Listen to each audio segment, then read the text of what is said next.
Olá, graça e paz. Dando continuidade aos nossos pequenos textos, grandes verdades, em Efésios capítulo 5, versos de 15 a 23, Paulo nos mostra um estilo de vida de acordo com o ensino de Jesus.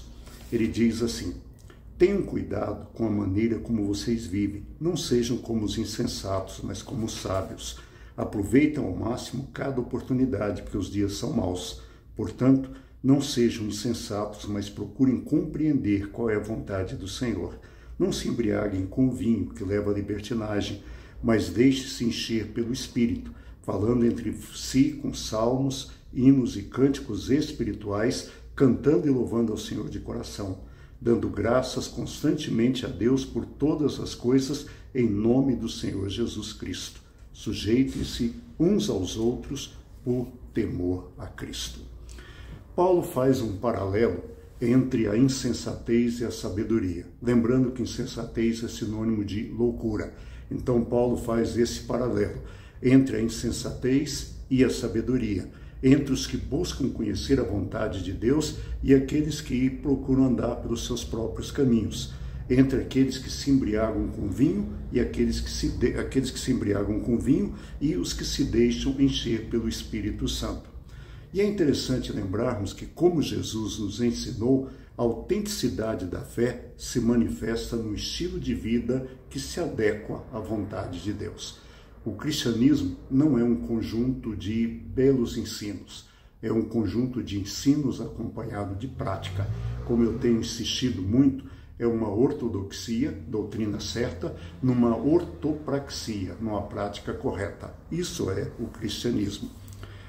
E é interessante vermos, que Paulo ele faz questão de nos mostrar que a verdadeira sabedoria consiste em aproveitar ao máximo as oportunidades.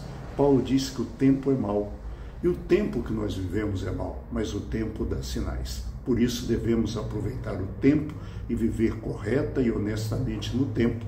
Devemos entender aquilo que está acontecendo à luz da palavra de Deus. Isso é aproveitar o tempo e buscar entender a vontade de Deus. Essa vontade que é perfeita, que é soberana e que atinge a todos. E aí Paulo diz que nós não devemos nos embriagar com vinho que leva à dissolução.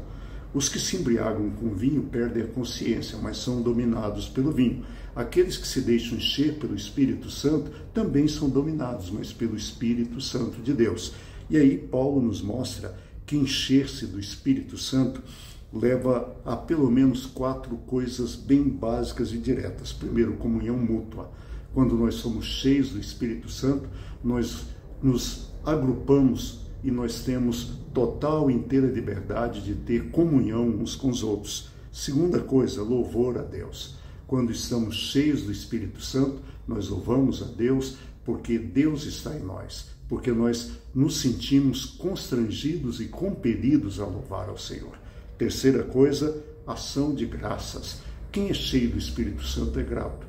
Eu sempre gosto de dizer que quem pouco clama, muito reclama. E quem muito reclama é porque pouco clama.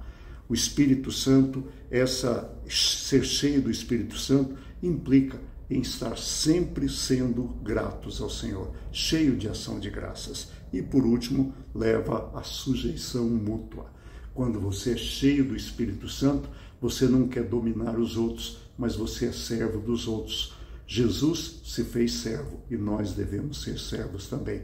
E para sermos sujeitos uns aos outros, é preciso perder o espírito de cacique e receber o espírito de servo. E para terminar, dentro dessa linha, desse estilo de vida, eu quero lembrar uma frase de João Crisóstomo. João Crisóstomo, que viveu lá no final do terceiro século, início do 4º século, ele disse que se os cristãos vivessem a vida que se espera deles, os incrédulos desapareceriam. Coerência, ortodoxia e ortopraxia. Que Deus te abençoe. Amanhã Renato estará com vocês. Eu volto na quarta-feira, se Deus quiser. Até lá, um abraço, fique em paz.